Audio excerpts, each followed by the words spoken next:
Start करते हैं probability class 12th पे केस स्टडी का इंपॉर्टेंट क्वेश्चन। देखो क्वेश्चन का स्टेटमेंट है, on one day maths teacher is conducted mental ability test.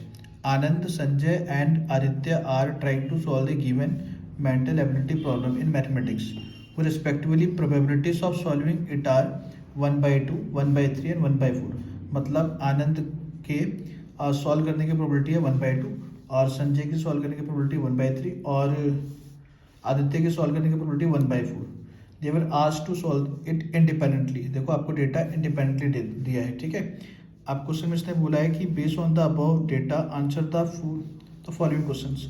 First part है आपके पास, find the probability that Anand alone solve it, मतलब आनंद उसको अकेला सॉल्व करे। तो देखो यहाँ पे आपको प्रोबेबिलिटी ऑफ, मैंने ए इवेंट मान लिया सबसे पहले कि Anand solve the problem, B Sanjay solve the problem और C Aditya solve the problem. तो प्रोबेबिलिटी हो गया 1/2, probability B 1/3, probability C 1/4 given है। यहाँ पे हमने probability of A dash B dash C dash निकाल लिया, 1 minus A 1 minus B 1 minus C करके, ठीक है। तो probability A dash probability B dash probability C dash आ गया, ठीक है। अब ए बी सी इंडिपेंडेंट है। फर्स्ट पार्ट में इसने क्या बोला है कि आनंद सॉल्व द प्रॉब्लम, तो इसका मतलब ओनली आनंद के लिए आपका बी पे और सी पे तो डैश आएगा। तो probability A intersection B dash intersection C dash ये आपको फाइंड करना है। अब क्योंकि ये डेटा इंडिपेंडेंट है तो इसलिए आप इन्हें अलग अलग प्रोबेबिलिटी में ऐसे लिख सकते हैं, ठीक है। अब प्रोबेबिलिटी ए की वैल्यू 1/2, उसके बाद प्रोबेबिलिटी बी डैश 2/3 और प्रोबेबिलिटी सी डैश आपका 3/4। इसको सॉल्व करेंगे तो आपके पास 1/4 आ जाएगा ऐसे, ठीक है। 1/4 आ जाएगा। फर्स्ट पार्ट का आंसर हो गया।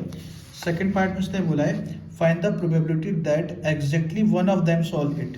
मतलब एग्जैक्टली वन ऑफ देम मतलब कोई एक ही सॉल्व करेगा। तो इसमें 3 केस बनेंगे एग्जैक्टली वन ऑफ देम में, कि या फिर आनंद सॉल्व करे, या फिर संजय सॉल्व करे प्रॉब्लम, या फिर आदित्य सॉल्व करे प्रॉब्लम, ठीक है। तो अगर आनंद सॉल्व करेगा तो यही केस बनेगा, probability A intersection B dash intersection C dash जो हमने यहाँ पे फाइंड किया था।